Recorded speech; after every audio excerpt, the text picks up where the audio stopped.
बच्चों, welcome to our YouTube channel Shiksha Edu. तो बच्चों, आज हम सॉलिड स्टेट क्लास 12 का आज ये हम सबसे आखिरी लेक्चर आए हैं, जो कि ये लेक्चर नंबर 7 है ना। अभी तक हमने इस चैप्टर में टोटल 6 लेक्चर अपलोड कर दिए।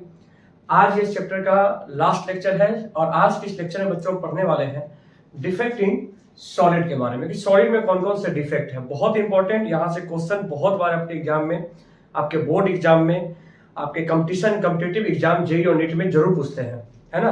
तो बिल्कुल ध्यान से देखिए इस लेक्चर को। और अगर आपने इस चैप्टर का हमारा जो इसके पहले के लेक्चर्स नहीं देखे हैं तो वो भी आप जरूर देख लीजिए। उस चैप्टर के लिंक आपको हमारे डिस्क्रिप्शन बॉक्स में मिल जाएंगे और आप ऊपर आई बटन को भी प्रेस करके आपको वहां पे हमारा पूरे प्लेलिस्ट आपको मिल जाएगा, ठीक है। और आपके लिए एक और इन्फॉर्मेशन यही है कि आप इस चैप्टर का डीपीपी जरूर सॉल्व करें। हम डीपीपी आज जो भी इस चैप्टर के जो भी टॉपिक वाइज जो भी डीपीपी है हर एक लेक्चर का, वो हम इसी टेलीग्राम का चैनल जो है हमारा जो कि डिस्क्रिप्शन बॉक्स में है, उसको जाके आप ज्वाइन करिए। वहां पे आपको इस चैप्टर के डीपीपी मिलेंगे जिसमें प्रीवियस ईयर क्वेश्चंस हैं। आप उसको बनाइए और उसके बाद देखिए कि आपको चैप्टर कहाँ तक समझ में आया है। तो चलिए बच्चों, आज हम स्टार्ट करते हैं हमारा ये आखिरी टॉपिक जो है defect in solid. Defect in solid क्या मतलब है? डिफेक्ट इन सॉलिड का सीधा सा बात बताया अगर हम, तो डिफेक्ट का मतलब होता है कि अगर कोई क्रिस्टलाइन सॉलिड है ना, और अगर उस क्रिस्टलाइन सॉलिड के अरेंजमेंट में क्या हो जाए, इरेगुलरिटीज आ जाए, कुछ डिपार्चर हो जाए, कुछ एटम इधर से उधर, तो इससे उसके प्रॉपर्टीज में चेंज आने लगता है। मतलब एक तरह से सॉलिड में डिफेक्ट आ गया है कि नहीं। तो हम डिफेक्ट इन सॉलिड को कैसे डिफाइन करेंगे? बोलेंगे इसको हम any departure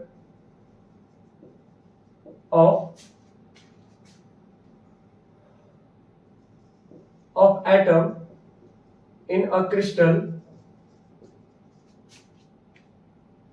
any departure of atom in a crystal is called imperfection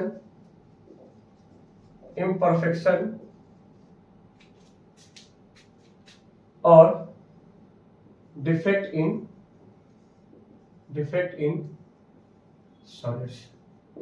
सीधा सा मतलब यही है कि कोई भी एटम में कोई डिपार्चर हो जाए, एटम वहां से गायब हो जाए, रिमूव हो जाए, अपने पोजीशन को चेंज कर दे। मतलब रेगुलर एनी डिपार्चर बोल सकते हैं, any departure of regular arrangement of atom, ये भी बोल सकते हैं regular arrangement of atom in a crystal. मतलब जो रेगुलर अरेंजमेंट जो था हमारे एटम के अंदर, ठीक है ना, एक सही तरीके से एटम क्या था, अरेंज था, उसमें डिपार्चर आ जाए, चेंजिंग आ जाए, जिससे उस सॉलिड में डिफेक्ट आने लगते हैं, है कि नहीं। इसी को बोलते हैं क्या बच्चों? Defect in solid. तो अब आपको बता दें हम कि डिफेक्ट इन सॉलिड जो है हम लोग कौन कौन से टाइप के पढ़ेंगे, तो इस पर ध्यान से देखिएगा। Defects in solid. तो इसका हम एक फ्लो चार्ट देख लेते हैं किस तरीके से हमें इसको स्टडी करना है। तो दो टाइप का पढ़ेंगे इसमें। सबसे पहले क्या पढ़ेंगे? पॉइंट डिफेक्ट, है ना। और दूसरा पढ़ेंगे बच्चों हम लोग इलेक्ट्रॉनिक डिफेक्ट, ठीक है। अब बच्चों पॉइंट डिफेक्ट में 3 टाइप का हो जाएगा। कौन कौन सा? इसमें सबसे पहले आएगा क्या? स्टोकियोमेट्रिक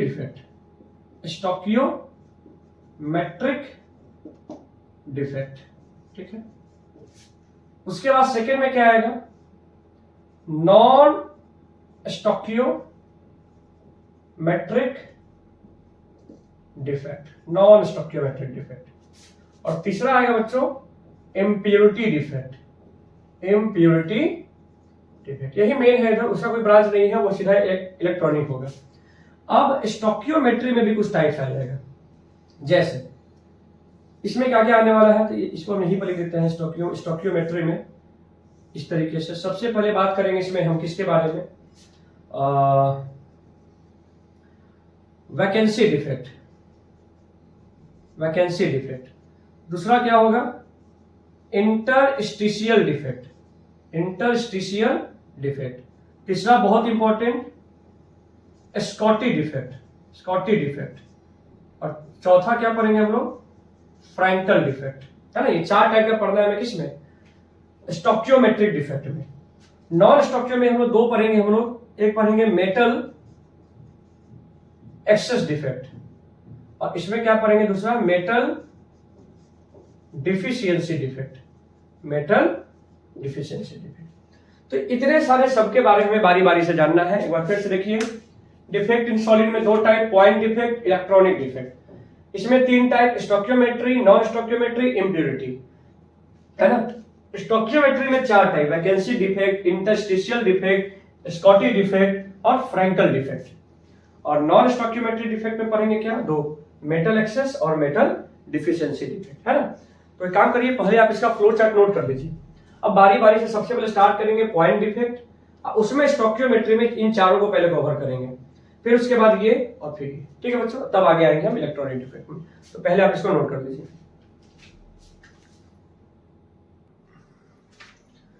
देखिए बच्चों, तो यहां पर क्या है, सबसे पहले हम बात करते हैं डिफेक्ट इन सॉलिड में।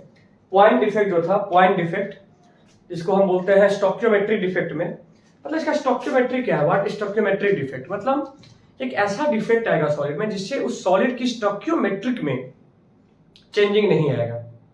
जैसे स्टोक्योमेट्री मतलब जो रेशियो जो होता है, मान लेते हैं कि इसमें 10 मेटल है और 10 नॉन मेटल है, एक एग्जांपल लेते हैं, ठीक है।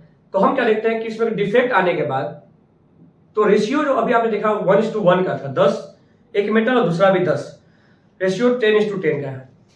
अब उसमें स्टोक्योमेट्री क्या मतलब, अगर उसमें से एक मेटल और एक नॉन मेटल निकल जाए तो अब 9 और 9 बच गए, तो अभी भी इसका रेशियो क्या है, 1:1 ही है।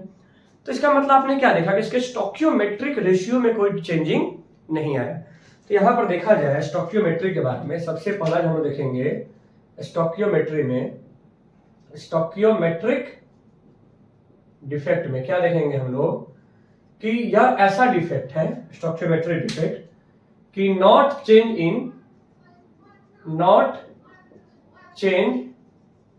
In their stoichiometry,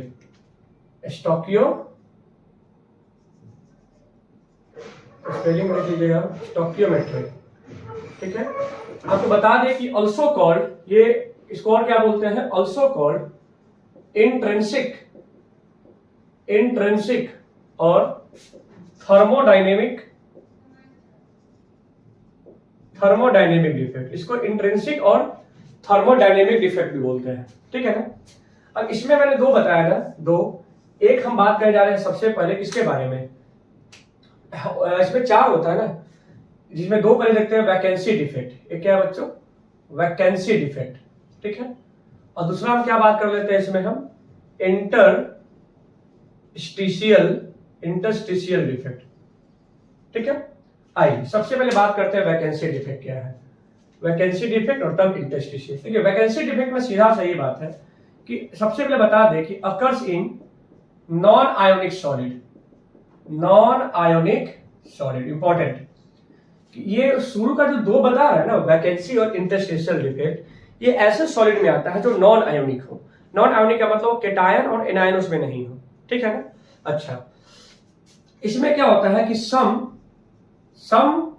points of lattice is vacant, मतलब नाम से लग रहा है वैकेंसी है। जैसे लाइक दिस, मान लेते हैं कि कोई एक ऐसा क्रिस्टल है, ये ऐसा क्रिस्टल है ना। तो क्रिस्टल है तो यहाँ पर हम देख रहे हैं एटम ऐसे ऐसे अरेंज है, पहले मान लेते हैं, ठीक है। इस तरीके से यहाँ पे एटम क्या है, अरेंज है, ठीक है, ऐसे अपना रेगुलर अरेंजमेंट है।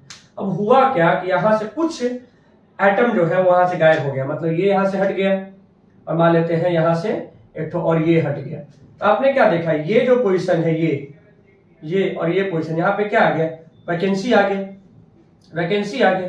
तो कौन सा डिफेक्ट में आएगा ये, वैकेंसी। अभी क्यों आया इससे बहस नहीं है अभी, मतलब अगर इसमें कोई पॉइंट खाली जगह हो गया, वहां पर गैप आ गया, ठीक है ना, वैकेंसी आ गया, तो वो वैकेंसी डिफेक्ट बन जाएगा। और वैकेंसी डिफेक्ट में याद रखना कि यह किसमें होता है, इससे उस सॉलिड की डेंसिटी क्या हो जाएगी, सॉलिड की डेंसिटी डिक्रीज हो जाएगी। याद रखिएगा, वैकेंसी डिफेक्ट में सॉलिड का डेंसिटी क्या हो जाएगा, डिक्रीज हो जाएगा। आया समझ में ना। तो ये क्या रहा, वैकेंसी डिफेक्ट। अब देखिए आगे, अब इसके बाद बात करते हैं इंटरस्टिशियल डिफेक्ट है। तो इसमें भी याद रखिएगा एक इंपॉर्टेंट पॉइंट, ये किसमें होता है, अकर्स इन, ये भी किसमें है, नॉन आयोनिक सॉलिड, किसमें है ये, नॉन आयोनिक सॉलिड, याद रखिएगा ये, ठीक है।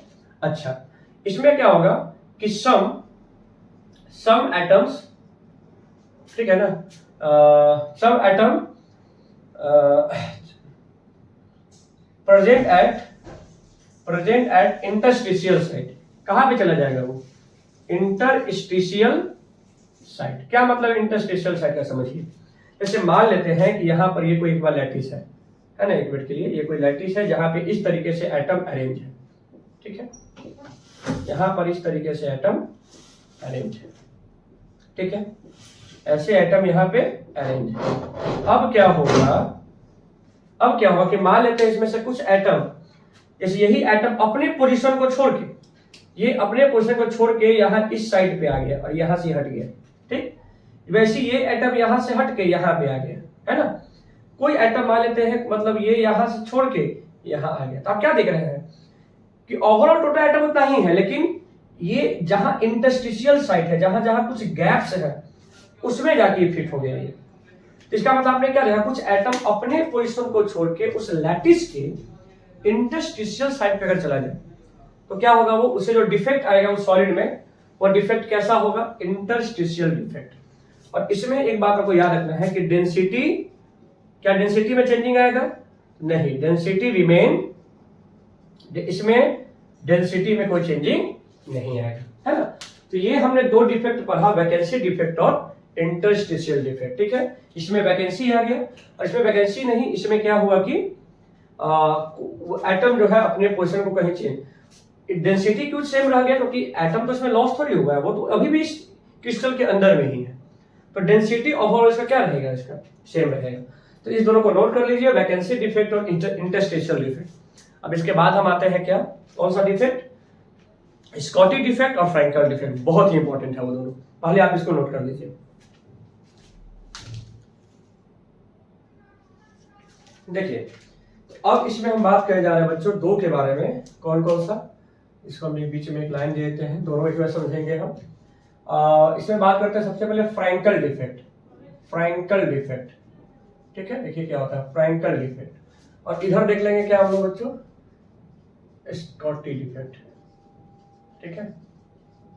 आइए इंपॉर्टेंट पॉइंट समझिए कि फ्रैंकल डिफेक्ट में सबसे पहले बता रहे बच्चों कि ये किसमें होगा, occurs in ionic solid, ionic solid, ठीक है, आयोनिक सॉलिड में होगा, ठीक है। जैसा पीछे बताया था ना इंटरस्टिशियल डिफेक्ट, इंटरस्टिशियल, जिसमें आपने देखा था कि एक एटम इंटरस्टिशियल साइट पे चला जाता है, कुछ ऐसा यहां भी होगा। लेकिन उसमें क्या था कि वो नॉन आयोनिक के लिए था, लेकिन फ्रैंकल में क्या है, आयोनिक के लिए होगा। इसमें क्या होगा कि केटायन जो कि स्मॉलर होता है, cation present is at interstitial site,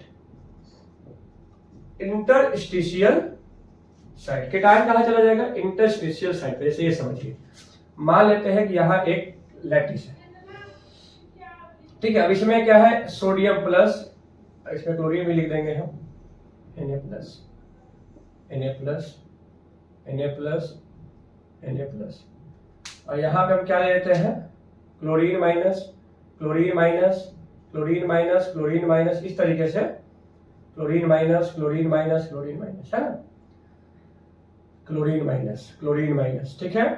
और इसके बीच में क्या लेते हैं हम, सोडियम प्लस, ऐसा अपना कुछ लैटिस है, Na प्लस और Cl माइनस का, ठीक है। यहां भी समझ लीजिएगा कैसे है ये Na प्लस, ये पूरा।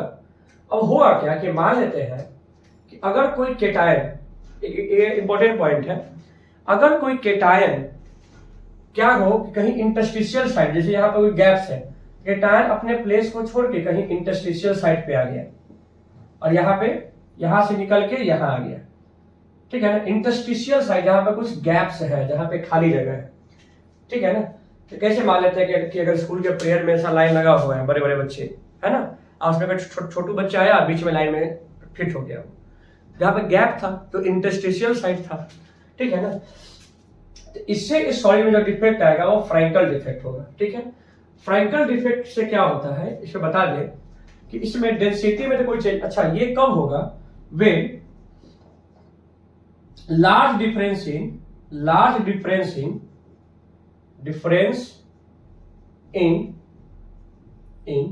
size of atom, size of, मतलब केटायन और एनायन के बीच में साइज में एक डिफरेंस होना चाहिए।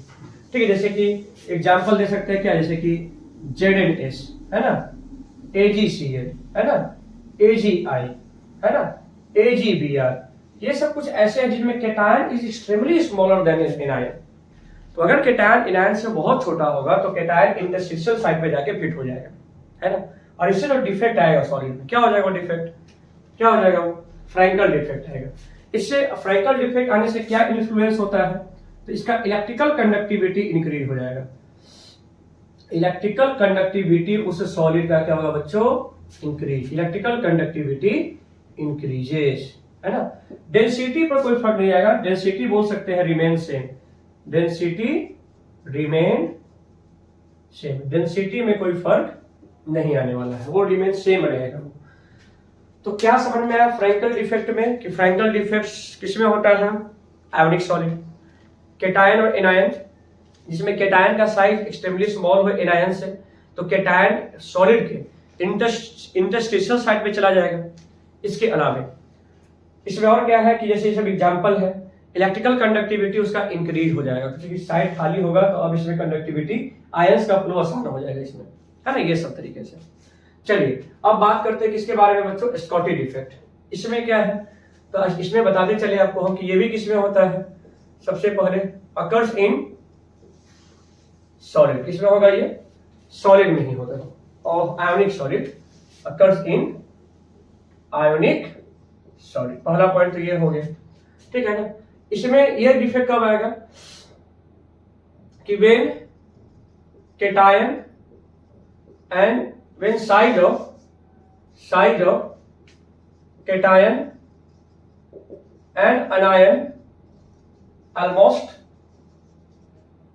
सेम, जब केटायन और एनायन का साइज लगभग क्या रहे, सेम रहे, ठीक है बच्चों। इसके अलावा देखिए इसमें क्या होने वाला है कि मान लेते हैं कि कोई एक ऐसा ये है, ठीक है ना, कोई केटायन एनायन है इस तरीके से, इस बार क्या होगा ना कि केटायन पहले बनाते हैं हम, केटायन एनायन, ठीक है, फिर केटायन एक ही फिर देख लेते हैं, ठीक है ना, केटायन एनायन केटायन, फिर एनायन केटायन एनायन केटायन, इस तरीके से हमने एक क्रिस्टल बना लिया, ठीक है। ठीक है, अब देखिए क्या है, तो अब यहां पर क्या होगा कि अगर इक्वल नंबर ऑफ, क्या बोला गया, equal number of cation and अनायन remove, एक केटायन और एक एनायन मतलब इक्वल नंबर ऑफ, जैसे कि मान लेते हैं कि यहां से ये केटायन हट गया है ना, और एक एनायन भी हट गया, ठीक है ना, तो इससे इस सॉलिड में जो डिफेक्ट आएगा वो डिफेक्ट क्या होगा बच्चों, स्कॉटी डिफेक्ट होगा, ठीक है। इसके स्टोइकियोमेट्री में कोई चेंज नहीं आएगा, कि मान लो पहले 10 केटायन 10 एनायन था, तो रेशियो क्या था इसका 1:1, अब एक केटायन निकल गया और एक एनायन निकल गया, है ना, तो इसका रेशियो क्या हो गया, और अब 9:9 हो गया, मतलब 1:1 ही रहा। इसका मतलब ये बोल सकते हैं कि इसका इलेक्ट्रिकल न्यूट्रलिटी भी क्या रहेगा, मेंटेन रहेगा, इलेक्ट्रिकल न्यूट्रलिटी मेंटेन, मतलब इसमें कोई चार्ज सब नहीं आएगा, मेंटेन, है ना, मेंटेन, ठीक।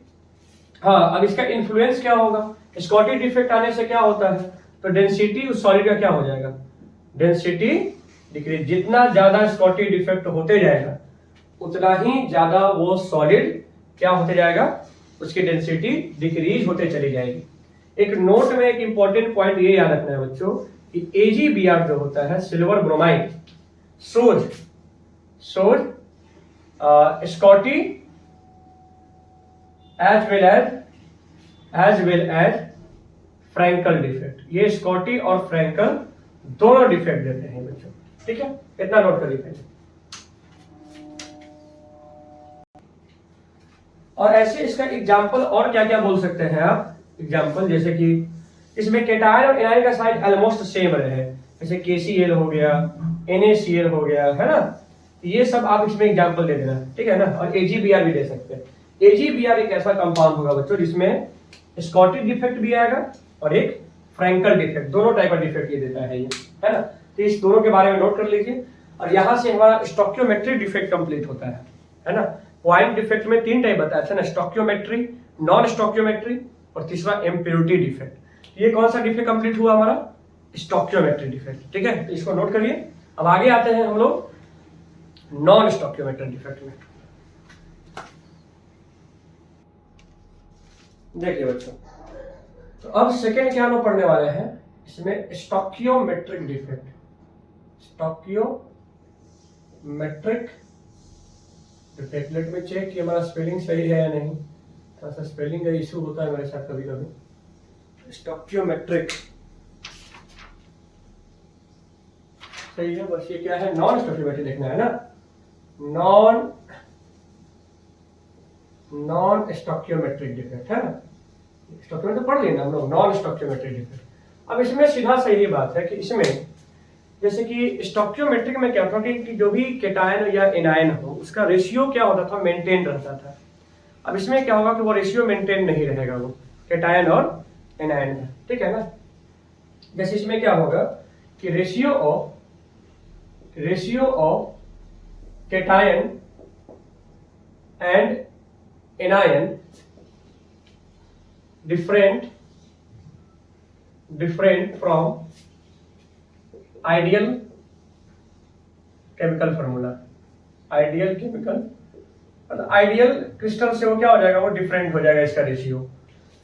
ठीक है, इसको क्या बोलते हैं, नॉन स्टोकियोमेट्रिक डिफेक्ट। अब इसे पता है कि दो टाइप का पढ़ना है ना हमें, एक पढ़ना है क्या है, metal access defect, metal access defect है ना, और दूसरा क्या था, मेटल डिफिशियंसी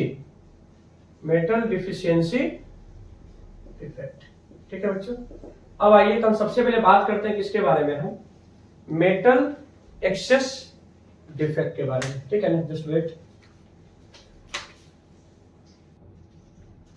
देखिए, तो इसमें हम सबसे पहले पढ़ने जा रहे हैं किसके बारे में बच्चों, मेटल एक्सेस डिफेक्ट। नाम से लग रहा है कि इसमें मेटल उस क्रिस्टल में क्या हो जाएगा, वो एक्सेस में आ जाएगा। तो आपको बता दें कि दिस डिफेक्ट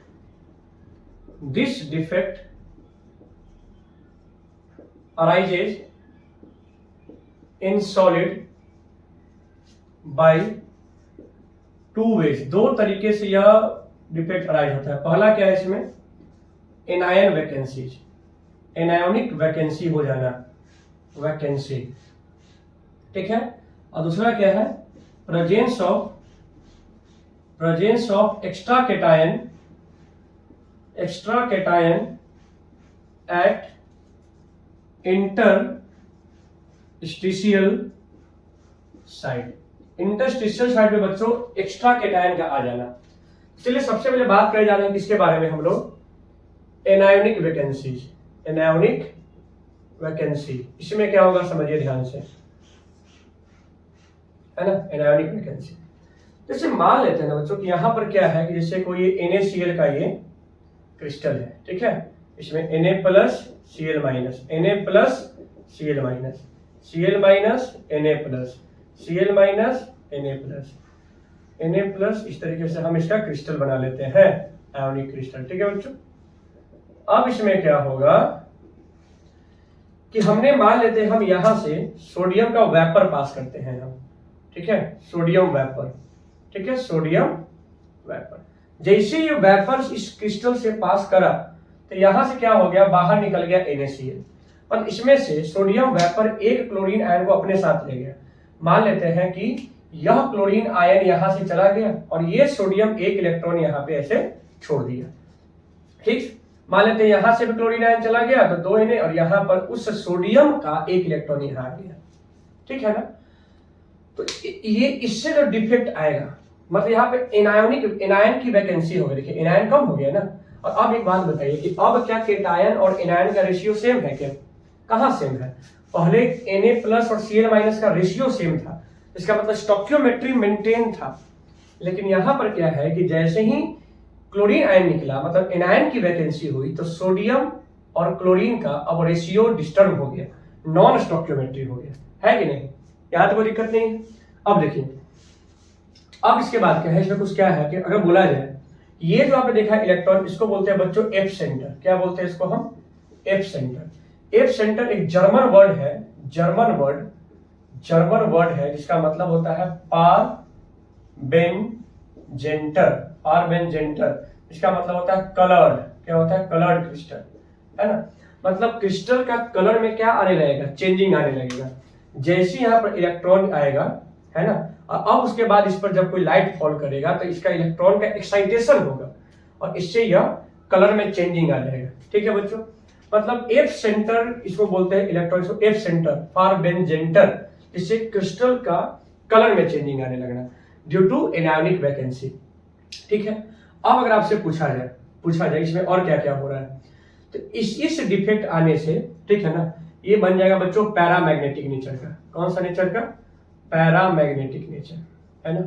अब आपको पता होगा कि दो टाइप के होते हैं ना, पैरामैग्नेटिक और डायामैग्नेटिक।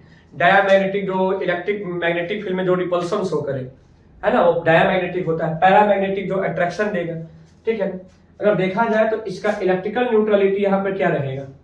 इलेक्ट्रिकल न्यूट्रलिटी मेंटेन्ड होगा। खुद देखिए ना यहाँ पे कि भले ही क्लोरीन आयन निकल गया लेकिन 2 इलेक्ट्रॉन तो छोड़ दिया ना, तो अभी भी जितना प्लस चार्ज है उतना ही माइनस चार्ज है। इसका मतलब इसका इलेक्ट्रिकल न्यूट्रलिटी मेंटेन रहेगा। Crystal become coloured. क्रिस्टल क्या हो जाएगा बच्चों? Crystal become coloured. जैसे कि एक एग्जांपल लेते हैं कि जब NaCl में डिफेक्ट नहीं था तो इसका कलर क्या था? White, without defect. जब इसमें वैकेंसी डिफेक्ट नहीं आया था, विदाउट डिफेक्ट। लेकिन अगर इसमें एनायनिक वैकेंसी आ गया, कुछ क्लोरीन निकल गया, तो इसका कलर क्या हो जाएगा बच्चों? व्हाइट से क्या हो जाएगा? येलो। कब होगा? जब इसमें डिफेक्ट आ जाएगा। उसी तरीके से और भी है, जैसे कि LiCl की बात करते हैं, लिथियम क्लोराइड, पोटेशियम। तो लिथियम क्लोराइड का कलर ये क्या होता है? वायलेट हो जाएगा, ये वायलेट। और LiCl का कलर क्या हो जाएगा? ये पिंक, ड्यू टू डिफेक्ट, है ना। ऐसा समझ में? तो यहाँ पर आपने क्या देखा कि ये सब आपको इसमें देखने को मिलता है, ठीक है ना। एनायनिक वैकेंसी में paramagnetic nature, electrical neutrality maintain. अच्छा, कंडक्टिविटी भी कुछ इंक्रीज होगा इसका, क्योंकि इसके पास फ्री इलेक्ट्रॉन्स आ गया है तो कंडक्टिविटी भी क्या हो जाएगा? इसका इंक्रीज हो जाएगा। तो ये सब हमें देखने को मिल रहा है किसमें? एनायनिक वैकेंसी में। तो हमने क्या बताया कि इसमें एक और कारण भी होता है ना, presence of extra cation at interstitial site. Interstitial site पे एक्स्ट्रा कैटायन का आ जाना। तो पहले आप इतने को नोट करिए ताकि फिर से बोर्ड साफ करते हो, फिर इस पे कुछ आगे देखते हैं, ठीक है। देखिए, अब इसी में मैंने आपको क्या बताया था कि वैकेंसी डिफेक्ट में नॉन स्टोइकियोमेट्री में जो था सबसे पहला हमारा मेटल एक्सचेंज डिफेक्ट में 2 टाइप था ना, एक एनायनिक वैकेंसी और दूसरा क्या था बच्चों इसमें? दूसरा क्या था? Presence of extra cation at interstitial site. देखिए, मान लेते हैं ना कि एक जिंक ऑक्साइड का क्या है बच्चों? एक क्रिस्टल है जिंक ऑक्साइड का, है ना। जिंक ऑक्साइड का एक क्रिस्टल है, ठीक है, जिंक ऑक्साइड का, जिसमें Zn2+ है और O2- है। Zn2+ है और O2- है, ठीक है ना। इस तरीके से एक क्रिस्टल है Zn2+, सॉरी यहाँ क्या होगा? O2- Zn2+। इस तरीके यहाँ Zn2+, O2-, Zn2+, O2-, O2-, Zn2+। ऐसा हमने क्रिस्टल बना लिया किसका? ठीक है, जिंक ऑक्साइड का। अब होता क्या है बच्चों कि जब हम जिंक ऑक्साइड को हीट करते हैं, जिंक ऑक्साइड को बच्चों आप हीट करेंगे ना, तो Zn2+, हाफ O2 और यहाँ से 2 इलेक्ट्रॉन। मतलब जब आप इसको हीट करते हैं ना बच्चों, तो इसमें से ऑक्सीजन निकल जाता है। अब एक सिंपल सी बात है कि अगर ऑक्सीजन इसमें से निकल गया, हमारे लिए ऑक्सीजन यहाँ से निकल गया, है ना, तो इसका मतलब इसमें मेटल जो वाला पार्ट जो है वो एक्सेस में आ गया, कैटायन एक्सेस में हो गया, और ऑक्सीजन जो निकला तो ये 2 इलेक्ट्रॉन, अब ये जिंक जो बच गया आयन वो इंटरस्टिशियल साइड पे चला जाएगा, ठीक है ना, और 2 इलेक्ट्रॉन जिंक जो है कहीं इंटरस्टिशियल साइड पे चला गया, जिंक आयन। समझ में आ रहा बात ना? मतलब आपने क्या देखा इसमें कि हीट करने पर जिंक ऑक्सीजन निकल गया और इससे क्या हुआ कि जिंक आयन उसी क्रिस्टल के इंटरस्टिशियल साइड पे चला गया, और जो 2 इलेक्ट्रॉन जो है वह 2 इलेक्ट्रॉन इसी क्रिस्टल के किसी अलग दूसरे इंटरस्टिशियल साइड पर फिट हो गए, ठीक है ना। अब इससे क्या हुआ तो अब इससे ये जो डिफेक्ट आया क्या, प्रेजेंस ऑफ एक्स्ट्रा कैटायन, इसमें एक्स्ट्रा कैटायन आने से आया, ठीक है ना। इसमें इलेक्ट्रिकल न्यूट्रलिटी मेंटेन होगा तो बिल्कुल होगा, इलेक्ट्रिकल न्यूट्रलिटी मेंटेन्ड है, अभी भी ये क्रिस्टल न्यूट्रल होगा। क्यों? क्योंकि आप देख रहे हैं जितना प्लस चार्ज है उतना ही माइनस चार्ज है, ठीक है। अच्छा, इसके बाद इसका नेचर क्या हो जाएगा, ये पैरामैग्नेटिक हो जाएगा, ये पैरामैग्नेटिक हो जाएगा, ठीक है। इसके अलावा अगर और बताएं हम तो इसका बच्चों कंडक्टिविटी भी इंक्रीज हो जाएगा, कंडक्टिविटी इंक्रीजेज, क्योंकि इसके पास increases due to free electrons, क्योंकि इसके पास फ्री इलेक्ट्रॉन्स आ गए हैं बच्चों यहाँ पे, तो इससे क्रिस्टल की कंडक्टिविटी क्या हो जाएगी, पहले से इंक्रीज हो जाएगी। और एक और इंपॉर्टेंट पॉइंट यहाँ, ये भी क्रिस्टल बिकम कलर्ड, क्रिस्टल बच्चों क्या हो जाएगा, कलर्ड। जैसे कि जिंक ऑक्साइड ही था, जब इसको हम हीट नहीं किए थे तो इसका कलर था बच्चों व्हाइट कलर का, क्या था, व्हाइट कलर का था, और हीट करने पर इसमें डिफिशियंसी आ गया, ठीक है, इसमें से ऑक्सीजन निकल गया, तो अब इसका कलर क्या हो जाएगा, इसका कलर येलो कलर का हो जाएगा। ये कब आएगा, जब इसमें डिफेक्ट आएगा, और ये कब आएगा, जब विदाउट डिफेक्ट होगा। आई होप कि आपको समझ में आ गया हो, है ना। तो ये यहाँ पर क्या रहा, मेटल एक्सेस डिफेक्ट, ये दोनों केस में मेटल एक्सेस में आ गया, ठीक है। अब हम बात करने जा रहे हैं मेटल डिफिशियंसी डिफेक्ट, और मेटल डिफिशियंसी डिफेक्ट से तो एक दो क्वेश्चन, इतने अच्छे क्वेश्चन वहां से आते हैं जो आपको अभी क्लास में करवाएंगे अभी, ठीक है ना। पहले आप इसको नोट करिए, अब आगे आते हैं metal deficiency defect.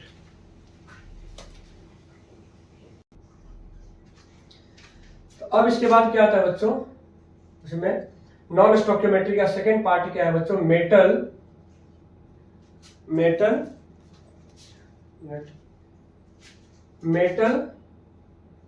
Deficiency defect, metal deficiency defect. इसके पहले क्या था, एक्सेस, मेटल एक्सेस डिफेक्ट।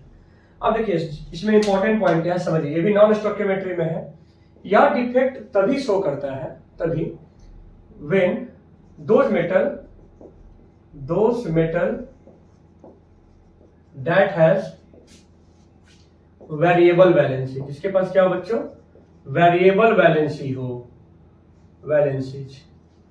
जैसे कि आयरन, आपको पता होगा कि आयरन के बच्चों दो वैलेंसी होते हैं, ये Fe2+ भी देता है और ये Fe3+ भी देगा, ये है ना। तो वही मेटल में डिफेक्ट आ सकता है, मेटल डिफिशियंसी डिफेक्ट, जिसके वेरिएबल वैलेंस, जैसे कॉपर Q+, क्यूप्रिक +1 भी होता है, +2 भी होता है, निकेल +1 भी देता है, +2 भी देता है।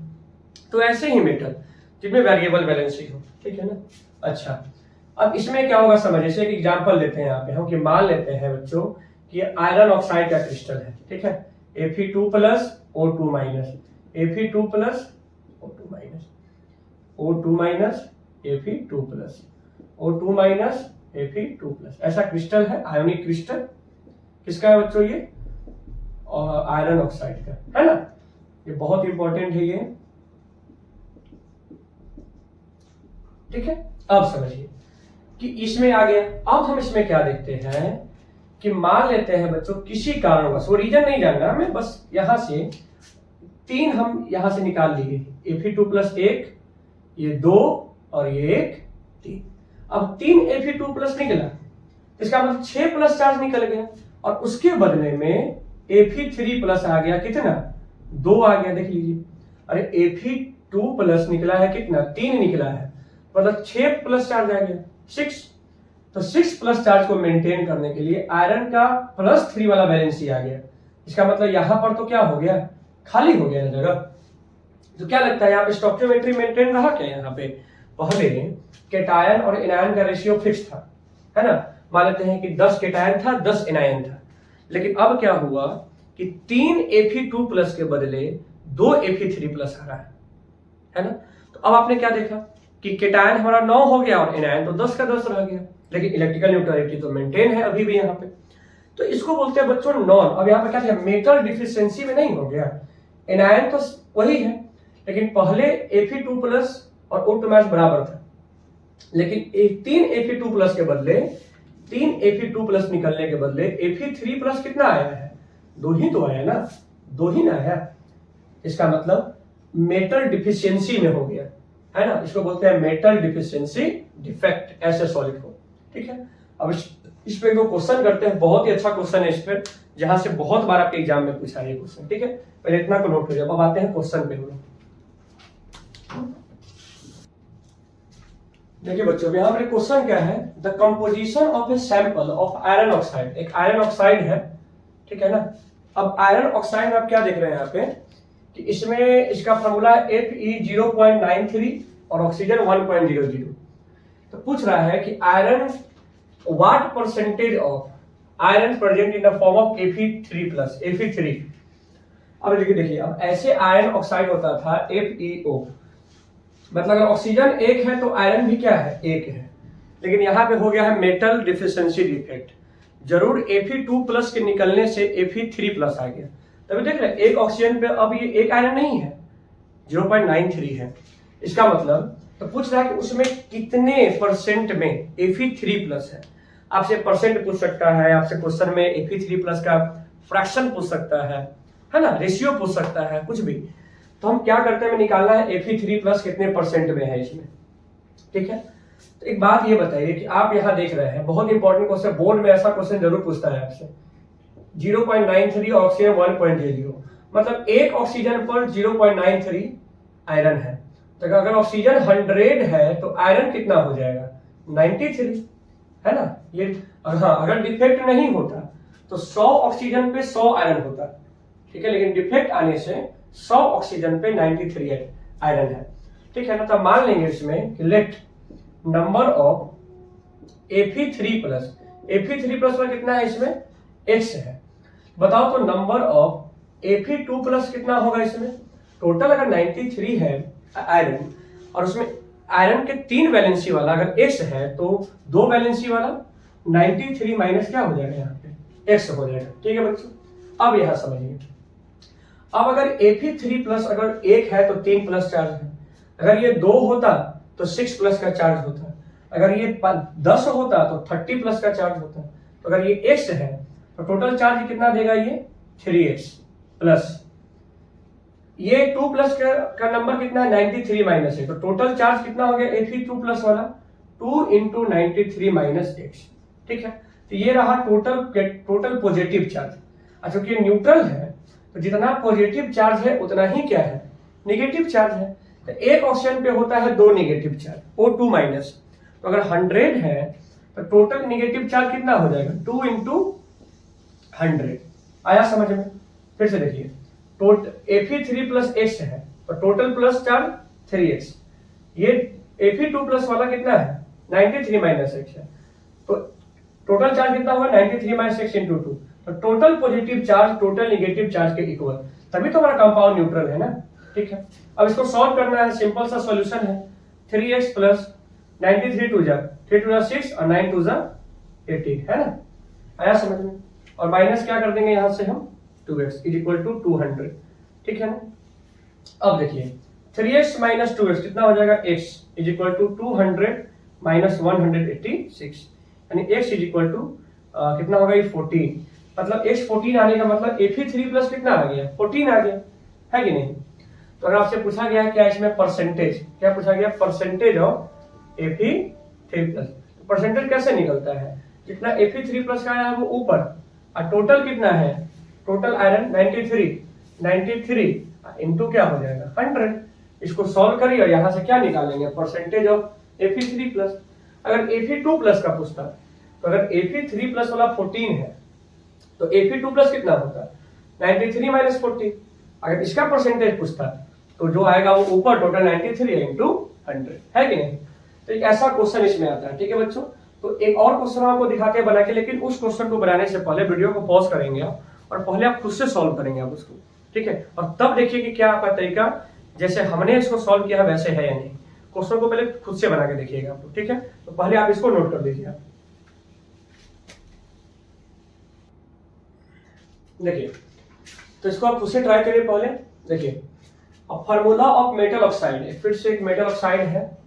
ठीक है, इसका फार्मूला क्या दे दिया है, इसका फार्मूला दे दिया है, इसमें मेटल डिफिशियंसी डिफेक्ट है, फार्मूला है A 0.8 और O है 1.00। क्रिस्टल में दो टाइप के आयन है, केटायन, एक A2+ है और एक कैसे आयरन का था Fe2+ और Fe3+।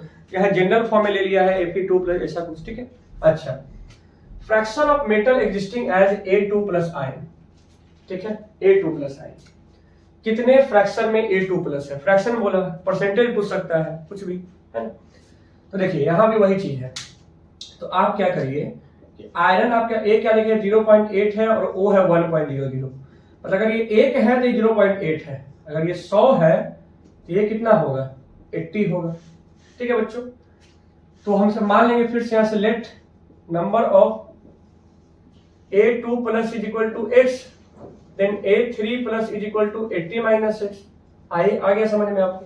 टोटल 80 है ना, 80 है ना A, तो अगर एक X है, अब बताइए टोटल चार्ज कितना होगा इसमें, केटायन वाला प्लस चार्ज, तो 2X + 3 × 80 - X, total cation charge, क्योंकि न्यूट्रल है टोटल एनायन के इक्वल, तो ऑक्सीजन पे एक ऑक्सीजन पे कितना चार्ज होगा 2 माइनस का, तो कितना हो गया 200 हो गया।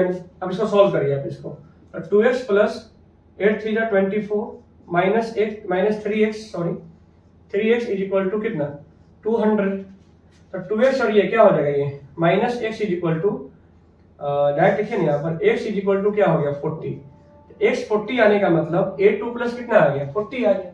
तो इसका फ्रैक्शन पूछ रहा है, फ्रैक्शन ऑफ A2+, तो इसका कैसे 40 है, टोटल कितना है 80, मतलब 1/2 इसका फ्रैक्शन। परसेंटेज में पूछता तो into 100 कर देते हैं, है कि नहीं। तो बच्चों इस लेक्चर में हम एक काम करते हैं, क्योंकि लेक्चर अभी और भी कुछ टॉपिक रह गए हैं, जैसे इम्प्योरिटी डिफेक्ट है ना, इसके अलावा इलेक्ट्रॉनिक डिफेक्ट, उसी में हम लोग बात करेंगे सेमीकंडक्टर के बारे में, P type semiconductor, N type semiconductor, इसके अलावा मैग्नेटिक प्रॉपर्टी जैसे पैरामैग्नेटिक, फेरोमैग्नेटिक। इसको थोड़ा अगर एक ही लेक्चर में करते हैं तो ये लेक्चर बहुत लंबा हो जाएगा, इसके लिए हम इसको 2 लेक्चर में कंप्लीट करते हैं, पार्ट 1 और एक पार्ट 2 से, ठीक है ना। तो इस लेक्चर में हम लोग याद रखिएगा कि हम लोग यहाँ तक पढ़ लिए हैं, कहाँ तक, नॉन स्टोइकोमेट्रिक डिफेक्ट तक। हमारा अगला जो लेक्चर आएगा जो इसका डिफेक्ट इन सॉलिड का पार्ट 2 जो होगा, जिसमें हम बात करने वाले हैं किसके बारे में, जो भी और डिफेक्ट जो बच गए, जैसे कि इम्प्योरिटी डिफेक्ट बच गया है, इसके अलावा इलेक्ट्रॉनिक डिफेक्ट, और उसी में आगे P type semiconductor, N type semiconductor क्या है, बैंड थ्योरी है ना, इन सब के बारे में हम अपने इस पार्ट 2 वाले लेक्चर में कंप्लीट करते हैं, ठीक है बच्चों। तो इस लेक्चर में इतना ही छोड़ देते हैं हम, पूरे लेक्चर को आप अच्छी तरह से सीक्वेंस में देखिए। डीपीपी जो हमारा जो टेलीग्राम का चैनल है, उसके डीपीपी उसको जाके जरूर आप हमारे टेलीग्राम के चैनल को ज्वाइन करिए, और इस पर जो भी टॉपिक वाइज जो हमने क्वेश्चन दिया है डीपीपी में उसको जरूर बनाइए। जो भी आपका डाउट्स हो हमारे इसी कमेंट के बॉक्स में आप उसको लिखिए, हम आपके डाउट्स को सारे डीपीपी के लिए हम एक स्पेशल वीडियो सोल्यूशन उसका हम बनाएंगे उसका हम, ठीक है बच्चों। तो चलिए ठीक है, तो बस इस लेक्चर में इतना ही है, अब मिलते हैं इसके हम नेक्स्ट लेक्चर में, ठीक है बच्चों, थैंक यू।